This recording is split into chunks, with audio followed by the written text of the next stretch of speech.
Broadcasting from the commodity capital of the world, Zurich, Switzerland, this is Insider's Guide to Energy.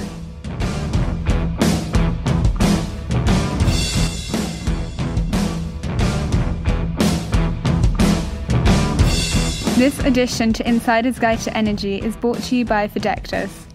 Go to www.fidectis.com for more information.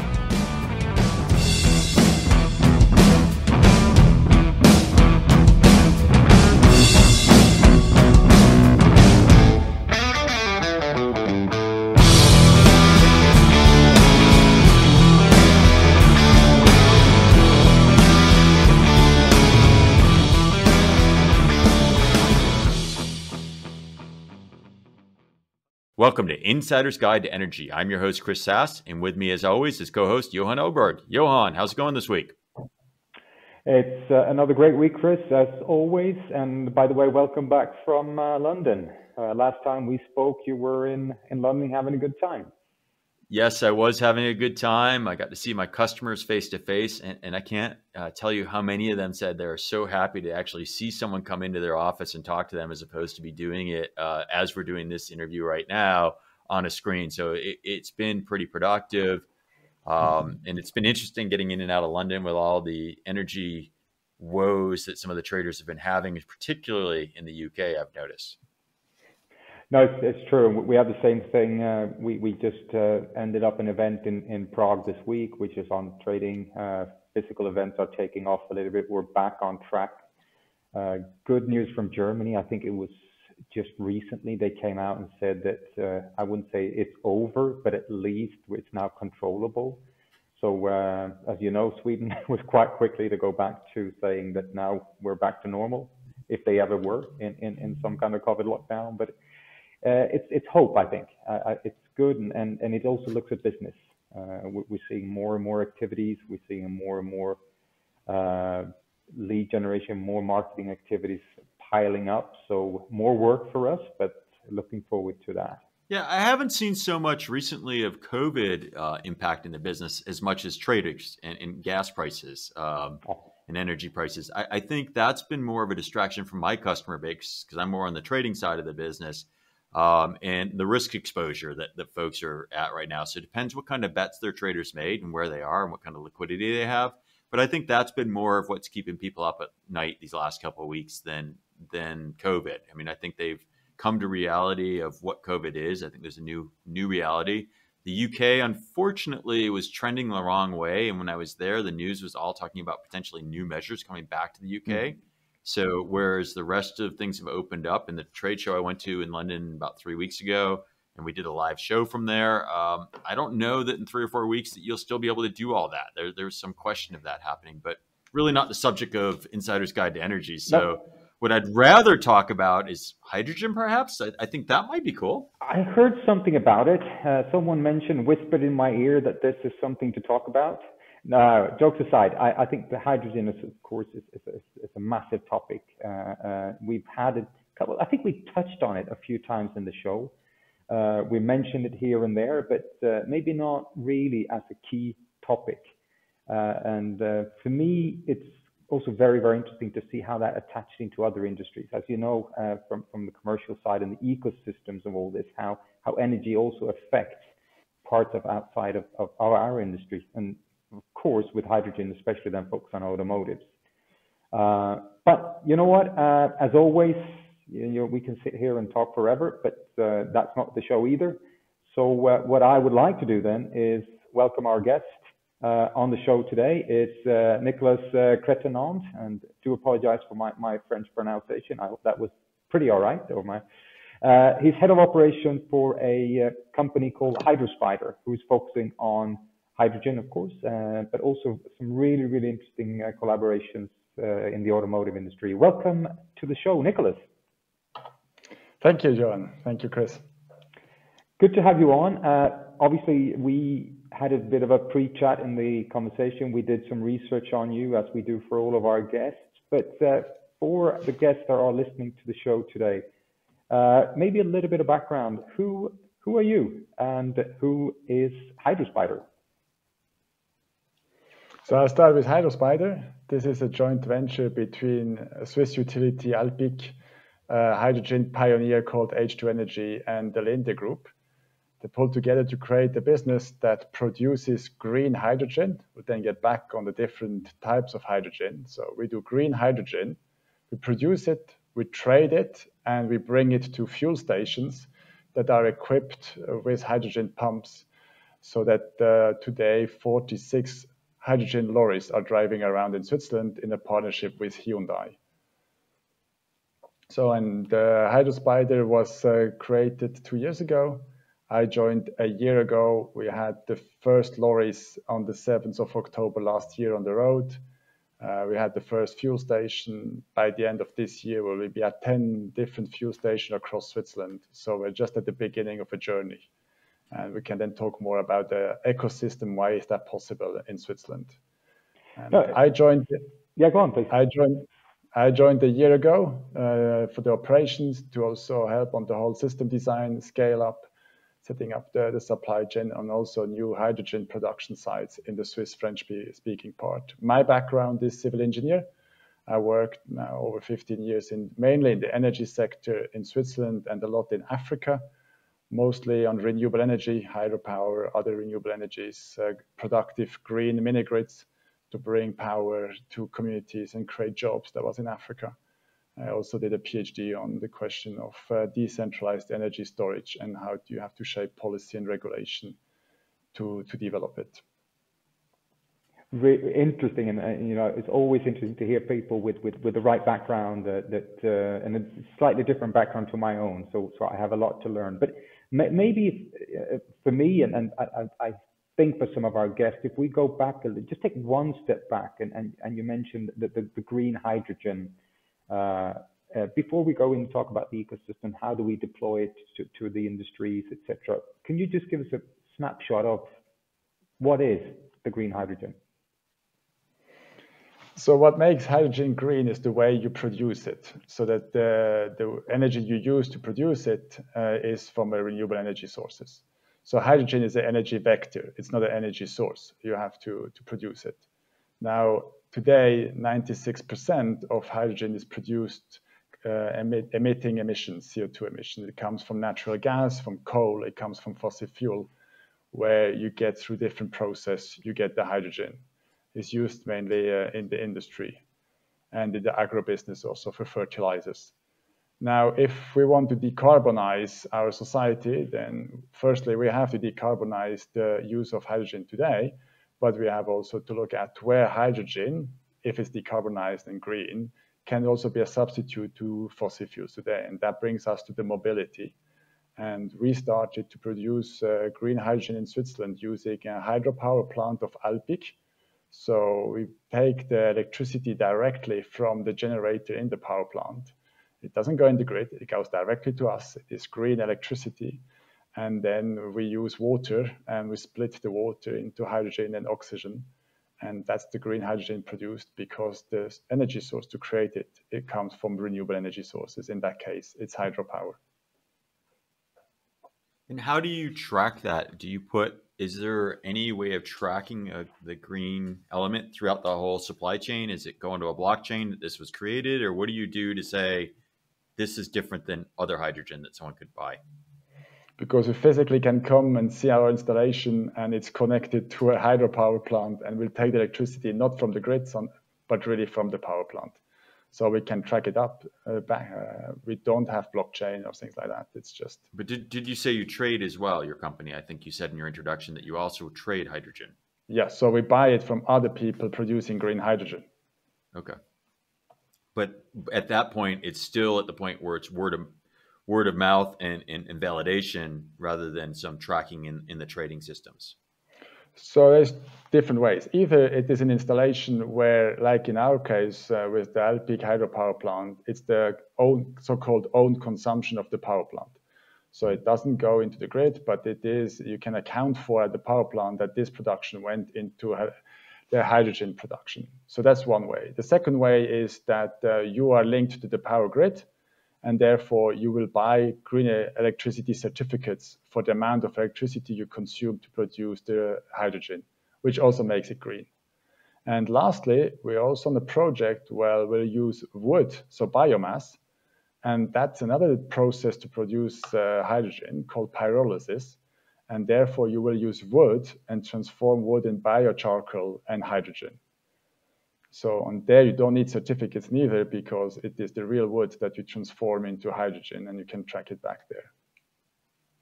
So an interesting setup if you look at the hydrogen as a whole, and I think clarified also a little bit this between the green and the maybe the non-green of hydrogen, which has always been the question.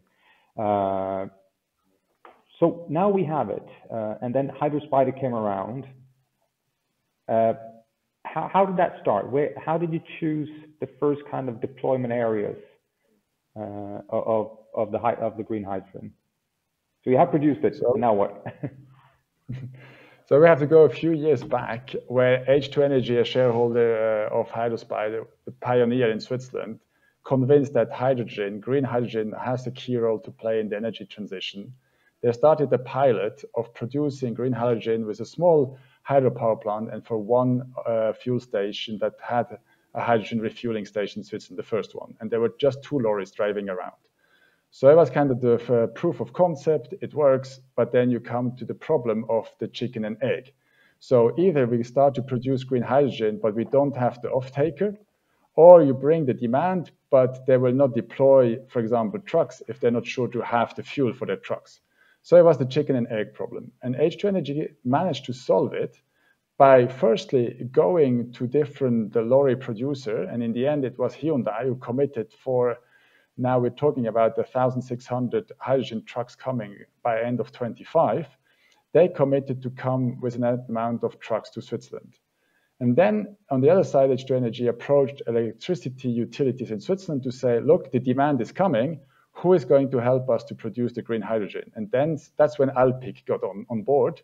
And when then H2 Energy and Alpiq formed a joint venture to create Hydrospider to produce the initial green hydrogen for the first lorries. And that's where we are today. We can, with our own installation, which is a 2 megawatt equivalent electrolyzers, we can produce hydrogen for about 40 to 50 trucks of Hyundai. So it is, in the beginning, is about how do you create the demand and supply and grow together, but you need to coordinate it. So was this a natural thing of you have the energy? Was it a natural thing to focus on trucks, or because you can use it for a number of different areas? Mm-hmm. So it was to say, if you have 1 kilo of hydrogen and you want to see in which process you use it in order to avoid CO2 emissions, then mobility is very high up. So you will save like 10 to 14 kilos of CO2 per kilo of hydrogen that you set for cars and also for lorries. So that was then to say, okay, that's a very good way environmentally to substitute fossil fuel with renewable fuels. Then the next point why it works like that in Switzerland is that for the lorries, there is a heavy duty tax in Switzerland, which is quite expensive. Which means that in addition that the diesel price is more expensive than other European countries in Switzerland, plus this tax makes actually the fuel quite expensive for diesel trucks. And hydrogen trucks in Switzerland don't pay this heavy duty tax at the moment because we don't have the same external costs with hydrogen lorries than with fossil fuel lorries. So the model became financially viable without substitutes or grants from the governments. It's a pure private initiative. And with the approach that the total cost of ownership of a hydrogen lorry over its lifetime should be in the same range than a diesel lorry. So Hyundai doesn't sell its truck in Switzerland. It's a long-term leasing. And the leasing price is on a kilometer that is driven, includes everything except the driver and fees. If you drive too quick or you park at the wrong place, but it includes the fuel. So that's when then the Hyundai Hydrogen Mobility, which is a joint venture in Switzerland between Hyundai and H2 Energy, they bring the truck to the clients. And we have an agreement that we will provide the green hydrogen for these trucks. So why go into mobility? Because there's this heavy duty tax in Switzerland. And that works for the lorries as an entry point. And with that, we can start to create this green hydrogen economy with the lorries. And then the private cars can drag along and also benefit from the infrastructure with the fuel stations that are being setting up. So that's pretty cool. The business model. So what I've seen across all the renewables as we do more and more interviews over time is that if the business model works, the renewable takes off. If it needs to be subsidized or if it needs to be, it's a bit slow to get accepted. And so I like that. What I think I just heard you say is part of the lease of the vehicle, or the truck in this case, includes a per mile cost, which includes fuel. And so their business model is attractive because you have a renewable source you're able to build. There's apparently some amortization of the power generation or the partnership of all those components there. Does that mean your fuel price is pretty stable, or how variable is the hydrogen market to price spikes and things like that for green energy over, let's say, a 3 or 5 year lease? So in our case, the hydrogen price is linked to the fossil fuel price in Switzerland of the fuel. So if the fuel price goes up, then also our hydrogen price per kilo will go up. So that's also from the total cost of ownership model. And okay, so the contract adjusts based on cost of fossil fuel then, but you're just using a different fuel? Is that what I'm hearing? No, but we want that the people change from a diesel truck to a hydrogen truck, whereby the costs, total cost of ownership are equivalent. So we also have looked at from the fuel cost, there's a link between the fossil fuel and the hydrogen costs. And in the whole ecosystem, you have the trucks. You have also fuel stations who have to invest in so-called hydrogen refueling stations. They also have to invest. And there's us who produce. And we agreed for the initial phase on a price formula where the producer of hydrogen will get something, the fuel station who invest in infrastructure will get something, and that will provide the fuel for the Hyundai trucks who lease it to their clients. So then I think you said there's 10 lorries driving around right now in Switzerland. And how many fuel points are there at this point? No, there's 10 fuel stations, hydrogen refueling station. Yeah, that's the term, the HRS. And there's 46 lorries at the moment driving, and about 130 private cars. Okay, cool. And is there any marine applications in Switzerland? I mean, we've got boats on just about every lake and things of that nature as well. So have you had any interest from marine industry? Yes, but I will not comment more. Okay. We have even the first project of hydrogen plane that came, which is a research project at ETH Zurich. So they already came and contacted us. So it will go in different sectors, but the priority at the moment is the lorries and the cars. And then for an impact on the environment, hydrogen produced green, what impact if trucks are off the road and move to hydrogen, what kind of improvement do we see? What does that do for air quality and greenhouse gases? How dramatic does that reduce? What percentage are coming from trucks? So basically, you don't have CO2 emissions anymore. What comes out of your truck is water. So it goes back to where in the beginning you used water and electrolyzer to produce hydrogen and oxygen, and at the end, in the fuel cell of the truck, you use the hydrogen to take the oxygen from the air, and in the fuel cell you produce electricity. So the truck has an electrical engine, like a battery-driven truck. But what comes out is water. So it has, like an electric truck working as battery, it doesn't make noise. There's no engine making noise. It's much quieter. So that's the same then with a battery-driven truck. And it doesn't have the other pollutions that the NOx particles and other problems that we can have in cities.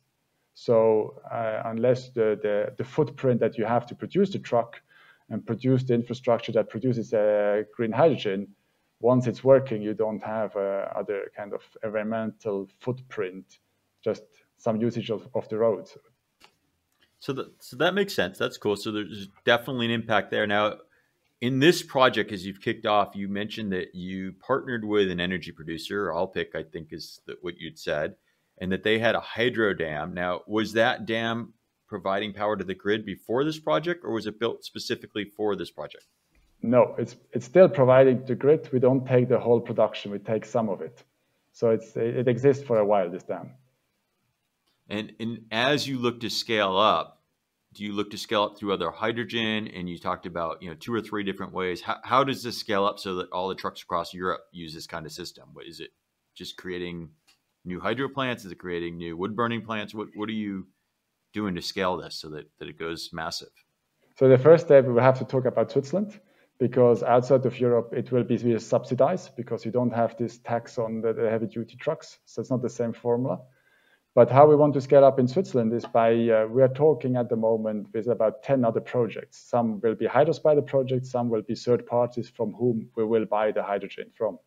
So there's some that are publicly known. A next production site should come by next summer in the eastern part of Switzerland.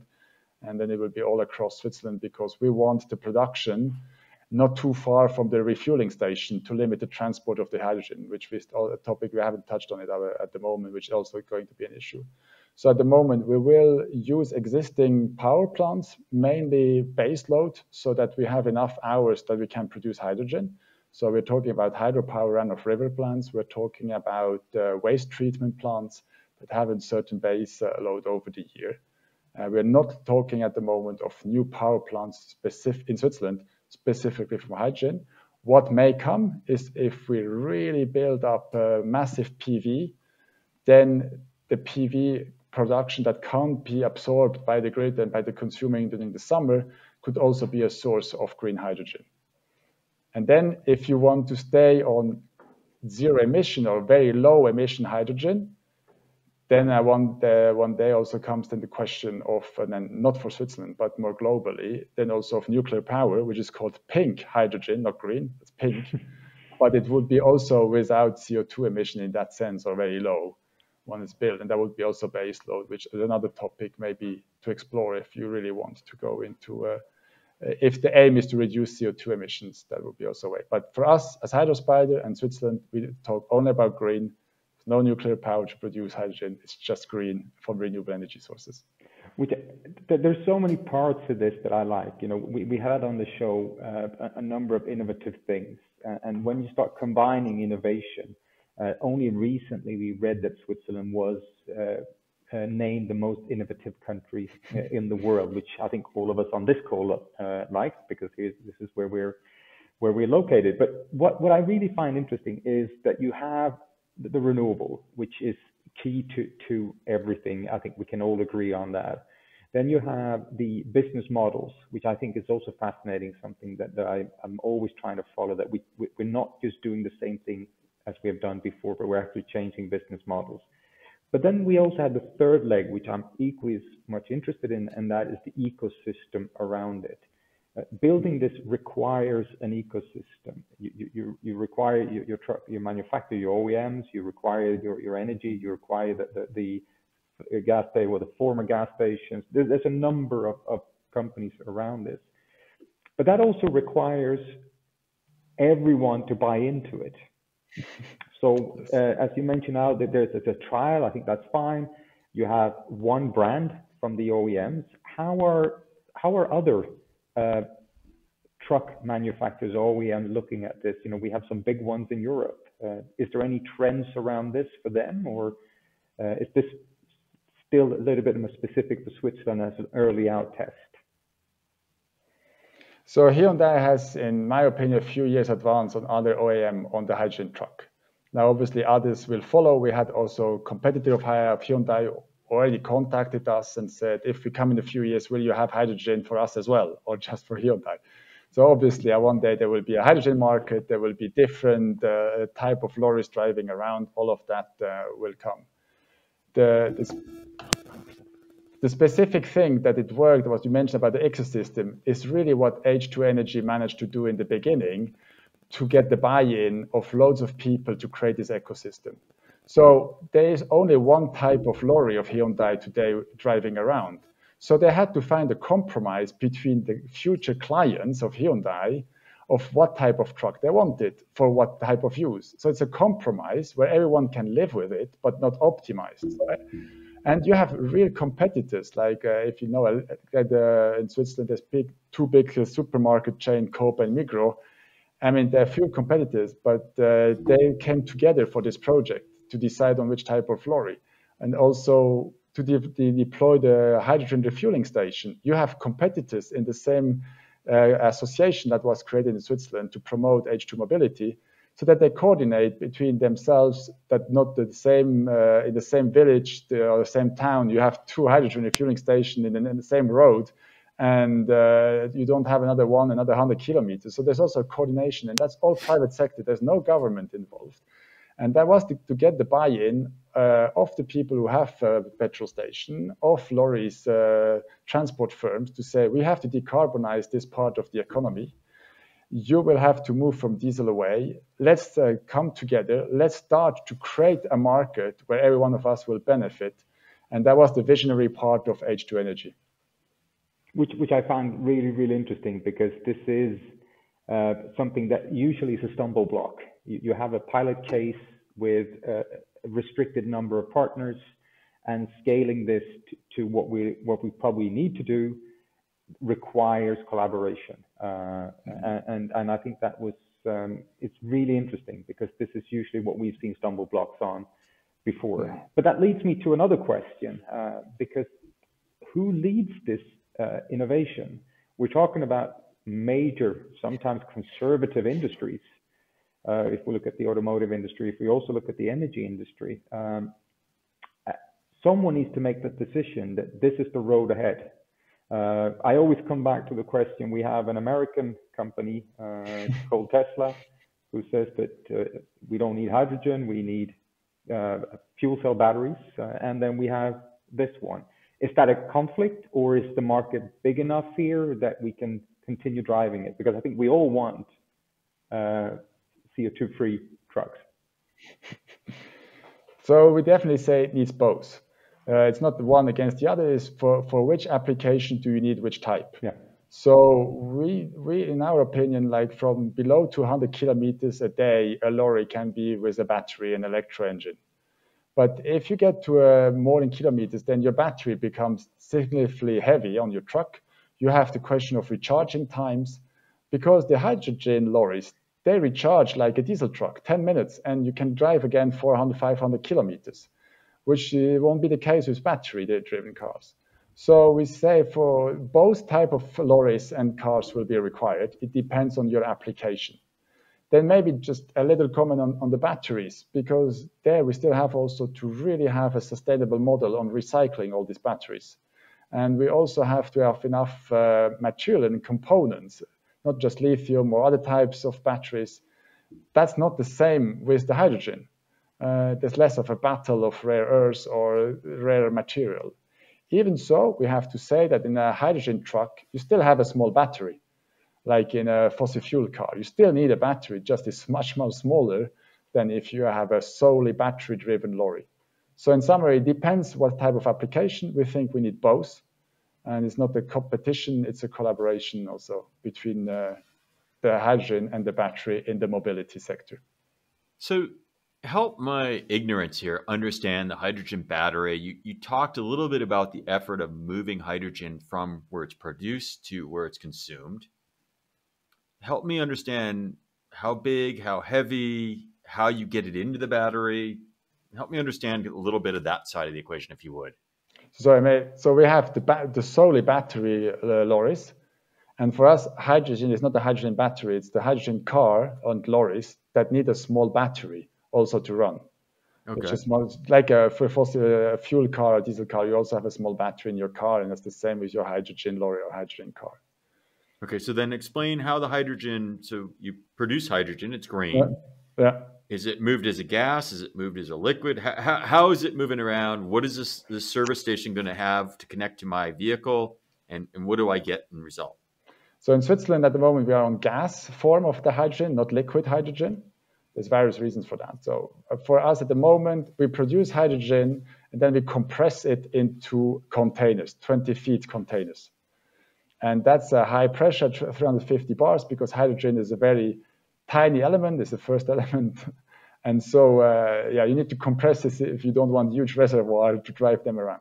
So we put them into containers. And this container are then put on lorries that transport them on docking station at the fuel stations. And there, the hydrogen is compressed again at higher pressure level for the lorries, and even higher pressure, up to 900 bars for the cars, because the cars have very small reservoir. They take about maximum 7 kilos of hydrogen. A few weeks ago, Toyota with the Mirai did a new record of over 1,000 kilometers with one fuel tank.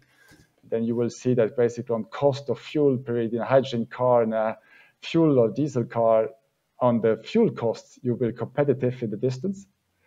And in the hydrogen lorries at the moment, it's 32 kilos of hydrogen that you bring in for about 400 or 500 kilometers driving. But you have to compress it. It's really compressed. Is it a stable gas? If you were in an accident and you have compressed gas, what are the risks inherent of driving a motor vehicle with compressed gas on it? So hydrogen is long used in the industry. It's not new, and there has been driving around also hydrogen in other forms. It is the way that it's done in the car is that it's safe, it's bulletproof, that they have to try it before going around. So, and in certain applications, it's even safer than fuel because hydrogen is so light that if there is a leakage, it goes up in the air. Unless you have initiation of very clear by, then it goes up and then there's no risk. Whereas fuel, if you have a leakage, it goes on the floor, it goes in the environment. So it's both. We have learned to tackle the risk around diesel and fuel. The same is the case with hydrogen. Okay, so I get that. Now you're using hydrogen from plants. I think your prototype, as you said, was a generator plant.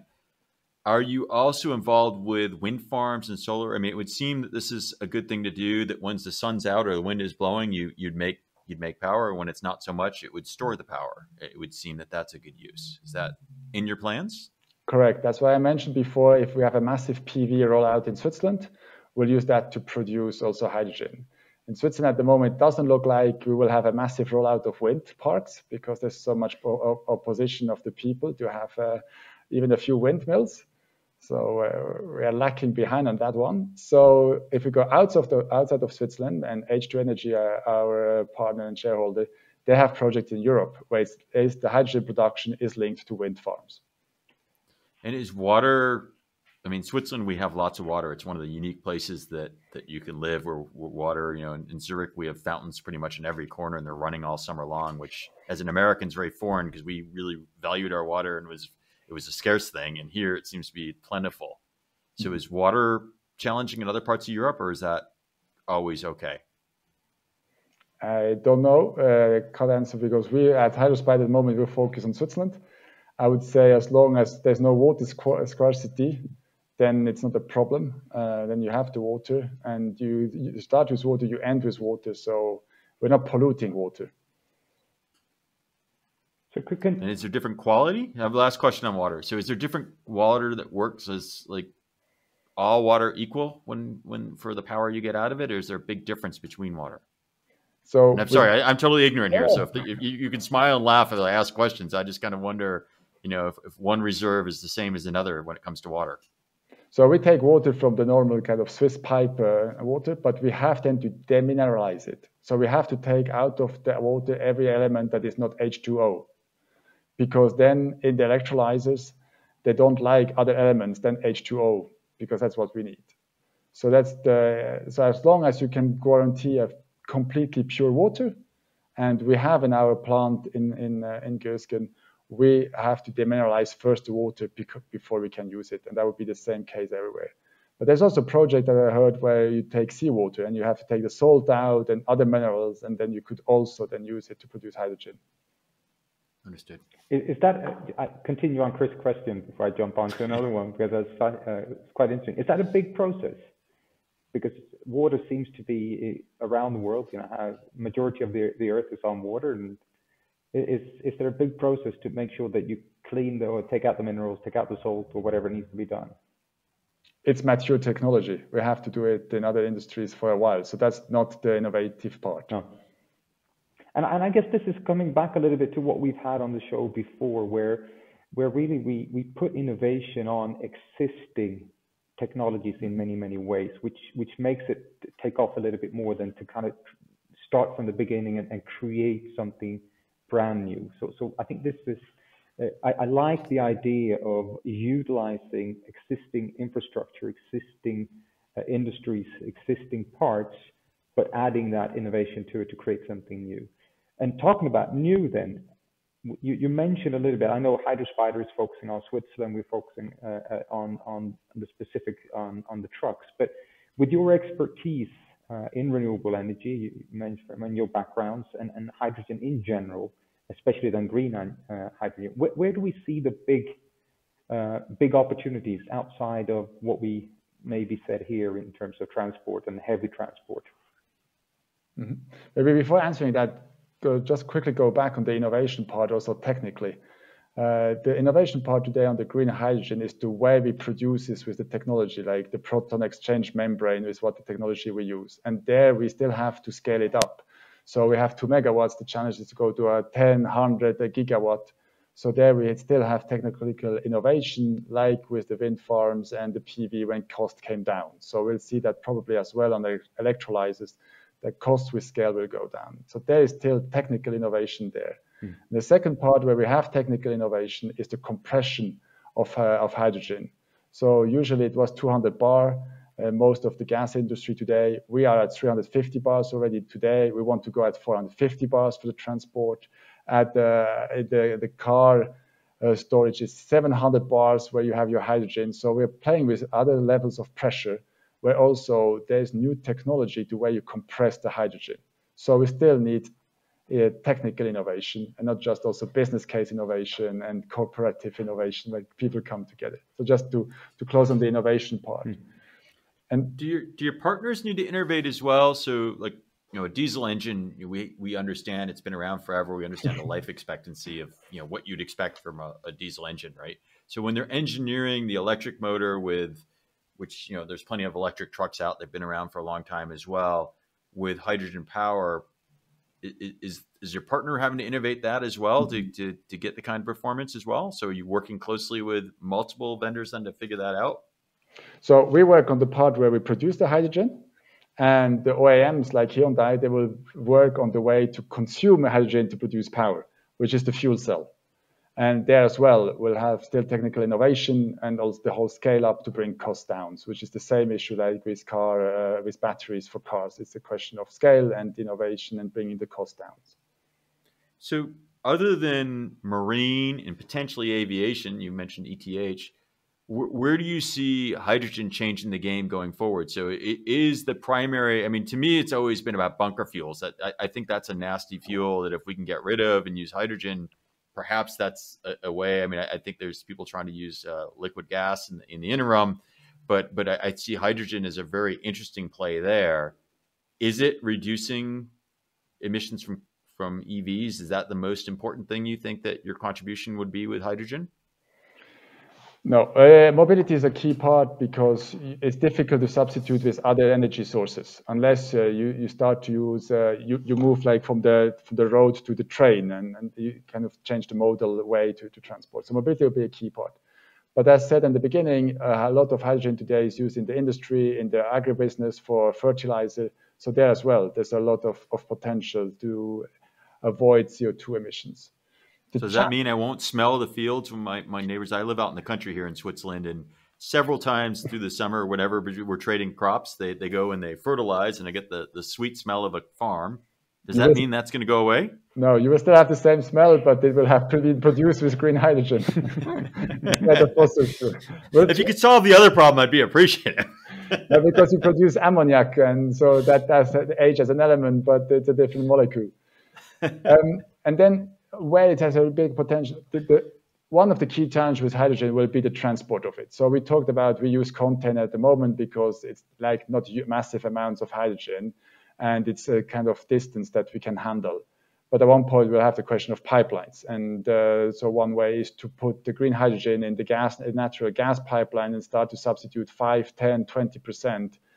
of the natural gas and still use the same engines and application and have just a small part of hydrogen in it, for green hydrogen, like we have like biodiesel and things like that. So that could also be. So one challenge will be, how do we transport? And if we also want to, in the case of Europe, to decarbonize the industry, the agribusiness, the mobility, we may not have enough green hydrogen produced in Europe. So if you look at Germany, they have already signed MOUs with Australia, with African countries to import massively hydrogen, green hydrogen. And that will also be a challenge. Then you will be talking about liquid hydrogen so that we can bring more quantity on a ship or through to Europe. So that is also then a massive challenge to solve, is if we really want the hydrogen economy, how do we set up the transport between where we can produce it quite cheaply, the green hydrogen, so with massive PV and massive sort of wind farms, and where is it consumed, and how do we bring it cheaply from the production to the consumption? What we do with Hydrospider in Switzerland is a start, is kind of on our local scale, where we'll try to produce the hydrogen not too far from a fuel station. The lorries are all across all Switzerland. But today, we produce a ton of green hydrogen a day. So that's about 300 tons a year. And Switzerland consumes gray hydrogen 13,000 tons a year. So the way is still long to even decarbonize the way we use hydrogen today. And in addition, if we want to decarbonize like the mobility, which was not using hydrogen so far with green hydrogen, then the scale of what we need to produce is massive. Are the vehicles keeping up? Is there production lines being built in scale? I mean, you mentioned that there had to be, Migros and Co-op basically had to agree on a compromise vehicle. So, if Johan and I go shopping for a vehicle, what's the likelihood in the next 3 to 5 years that, I go to, I don't know, the Volkswagen or Mercedes or BMW or Fiat dealer and see a choice on the lot that I could buy? Is that on the roadmap? Is that likely to happen, or is it still kind of a corner case to find a hydrogen vehicle? No, it will come. At the moment, it's Toyota and Hyundai who have the lead. So, I mean, South Korea is really a hydrogen economy, and that's why also they're pushing also the lorries, and Japan as well. But there are European manufacturers that are coming also with that, and you can have your hydrogen car. But you're not going to buy a hydrogen car if you don't have a lot of fuel station where you can refuel. So, and people are not going to build a hydrogen refueling station if they don't have enough customers. And that's why we need the lorries. We need the lorries to create enough demand for green hydrogen in order that people also invest in fuel stations, so that then private cars working with hydrogen, they can drag along and come along this journey. But so in a few years, you will have different providers of cars with hydrogen, also hopefully in a more affordable way. So you mentioned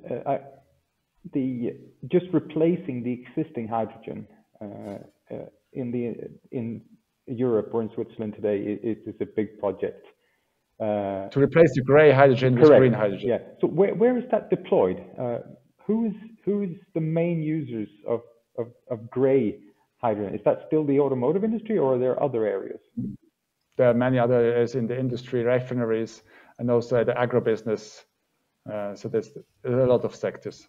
Okay, so that's spread out, which should be an even more compelling business case for green energy, or for green hydrogen. Is it straightforward replacing? Is it the same kind of concept? Yes, it's the same molecule. Yeah. The question is the cost, because today in Europe, or like the EIA or kind of a worldwide benchmark, the green hydrogen will be still about 3 times the price of gray hydrogen. So the day we have a proper price on CO2, then maybe people will switch. But today, most people also for cost point will not switch. Now, for us in Switzerland with the lorries, we said we want to decarbonize. Otherwise, because if we emit CO2 with hydrogen, then why should we not pay this heavy duty tax that also internalises the external costs? So we have to have green hydrogen also. So then that was, and therefore we built up the model that also financially it works with green hydrogen. Interesting. I think coming back a little bit, I know we're running a little bit out of time, but I have so many questions. Why do you think, and this is a hypothetical question because I know obviously you don't sit on all the cards, but once I have an expert in the room, I might as well throw out the questions. We're seeing, you mentioned Hyundai as kind of the leading the way on this with the ones that you're working with. Is there a reasoning you think that the Asian OEMs are leading the way on this rather than the Americans or the Europeans? Or is it just a coincidence that they were the first ones out? So Hyundai and in South Korea as a nation, they are looking since years on the whole hydrogen economy. So I think they have a certain ahead of others. Now, why specific the Asians? I couldn't answer you these questions. I guess it leads back to if they made a larger infrastructure decision with hydrogen and then we're early out, that kind of ripple effects into the majority of the ones. Chris, anything from you? Sure. Yeah, so just kind of bringing this together. So what makes the project successful and what are the biggest risks from success? What would keep this project from going from the 60, 70 lorries that you talked about to hundreds of lorries or all the trucks in Switzerland? What's the risk to this? So to start with the success, a year ago we didn't have a real clue if they would really drive well, and also a reason why Hyundai came to Switzerland is because you have all the different climates. You have a really cold winter where the lorries have to drive through snow, and you have warm summers, you will have very wet times. So it's a good place. You have mountains, you have flat parts. It's a good place to test. So I think the first success is that the lorry really works well and the drivers love it and that the demand is there. Also that we could start without any private initiative amongst competitors. We mentioned Coop and Micro before to choose on the lorries, but there were another 15 other clients, competitors coming today to decide on a compromise design of the first lorry, and then the same on the fuel station. So I think that the whole thing exists today and it works, and people are driving around and getting their goods delivered without CO2 emissions, and the transport is already a success. The challenge for us to go ahead is the scale up. So we need to be able to grow in a parallel the production of green hydrogen, the new production, additional production, and grow at the same time like the lorries get to the customers in Switzerland. And there's no central planning entity, so it's all about private actors who coordinate amongst themselves and to try to bring it up. Then there's still, as I mentioned, the price of the green hydrogen for the lorries in Switzerland is linked to the fossil fuel price. So if, for example, at one point, fossil fuel like diesel and fuel, the price would massively go down for whatever reason, geopolitically or others, and the electricity price would go highly up, electricity price being more than half of the production cost of a kilo of green hydrogen, that would become challenging. So the business case is based on certain assumption on electricity price and fuel price. And as long as this goes and stays within the range of our hypothesis, we'll be fine. If markets in one way or the other play crazy, then we will have to rediscuss certain figures in the way we price the whole thing. But I think there's a clear will. There's a clear will to decarbonize the society. So the direction is the right one. Maybe then for Switzerland, the particular point is that we will potentially in the next 10 years have challenging winters with electricity supply, phasing out of nuclear power and not being able to ramp up renewable energy as quick as maybe wished. Then the green hydrogen will still need electricity. So at one point, there's also arbitrage, how you use your electricity. And then, in my opinion, you have not just to think, oh yeah, we need electricity there because we have always used it there. We need to think, where do I use my electricity in a way that reduces the environmental footprint the most? Where can we avoid CO2 emissions? And then maybe it is to use the electricity to produce green hydrogen for lorries and find another way to provide energy for that use where maybe you need to substitute electricity then. So that's maybe the challenge, to have a really global, holistic view of your energy transition and not just one sector or one part. We really need a global approach on energy, on mobility, on heating, the way the industry, the agriculture works, and think how can we decarbonize as a society and not just have a one way on just one part and forget the whole other part. But the electricity supply, the renewable energy electricity supply in Switzerland is going to be a challenge in the next 10 years. And we will work that we also have enough electricity to produce green hydrogen to decarbonize the mobility sector. Well, cool. That's all the questions I have. I think we have time for, Johan. So I'll let you do your conclusion before we wrap up the show. Well, first of all, Nicolas, thanks for joining. I thought this was really interesting. We have touched, as I said in the beginning, we touched on hydrogen a few times, but having the opportunity for almost an hour to really drill down into this and how it works, and kind of touch a little bit on the innovation and the growth of this. I thought it was really interesting. Recap for me, I really like the renewable angle. I think you finished off really good on this. I like the way where we look at new business models and also the ecosystem between collaboration. I think these are three main things that will help this fly. So really, really interesting. Really appreciate you coming on the show. Chris, I think that is a roundup for today. Yeah, Nicolas, thank you so much for joining. I too enjoyed the conversation. I liked your transparency of what the risks were. I think it's always good when people are transparent of what's good, what could be potentially challenging. That I've really appreciated. It definitely helped me understand a little bit about the business. I think I still don't know enough to really be dangerous, but I know more than I did an hour ago. So I appreciate you joining the show, and thank you so much for your time. Thank you, Chris. Thank you, Johan, for inviting me. Thank you. And for our audience, you've spent another hour listening to Insider's Guide to Energy. I hope you have improved your hydrogen intelligence as well as we have. And if you enjoy the show, enjoy our content, please remember to share it. Remember to like it, join us, follow us on LinkedIn, and subscribe to us wherever you get your podcasts. Until next week, we wish you a good week. We'll talk to you soon. Bye-bye.